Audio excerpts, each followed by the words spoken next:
जोबोर गोजोनथाव बाथ्रा नैबे डिमापुरनि बे आरबान हाटआव सानसेनि हाबाफारि लानानै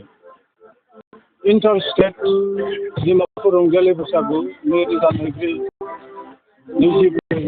बेखौ फालिदों गाजा गोमजायै दिनै फुंनिफ्रायनो बेवहाय गोबां बे हालामनि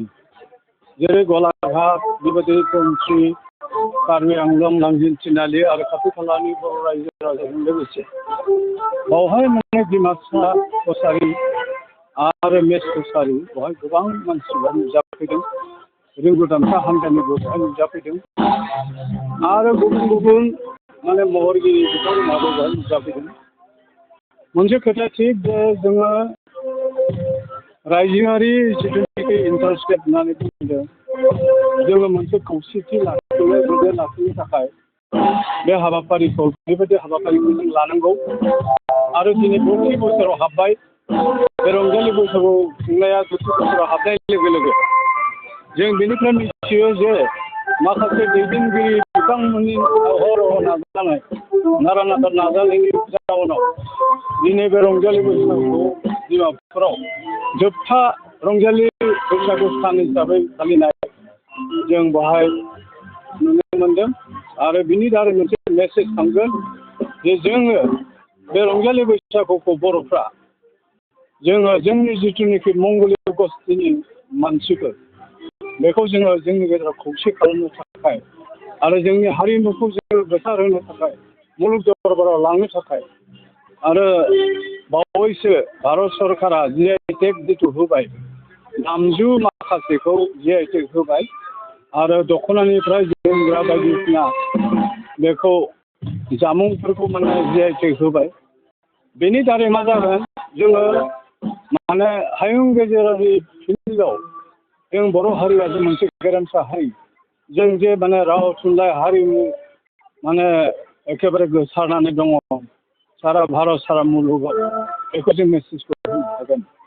आरो दिनै आं मोनसे गोजोननाय मोनदों बे हालामनि नागा जायफोर दङ नागा रावारिफोर दं नागामिस बुंग्राफोर दं बिथांमोनहाबो बेवहाय दिनै अपेन सेसनाव बाहागो लादों दामनाय देनायावबो बिथांमोनहा मोसानायावबो बाहागो लादों बेयो मोनसे जोंनि थाखाय मोनसे बिराद इउनिटि एन्ड इन्टिग्रिटि आरो गोजोन थासारि लाबोनायाव बे नागालेण्ड बर्डाराव थानाय बर' फिसाफोरनि जिथुनाखि थासारि हा हु बायदिसिना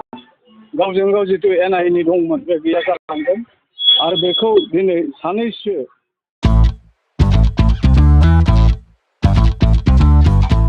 गोजोनथाव खौरां नोंथाङा नोंथांनि गला एबा अफिस फसंथानफोरखौ जोंख्लाब माख्लाब साजायनो गोसो गैया नामा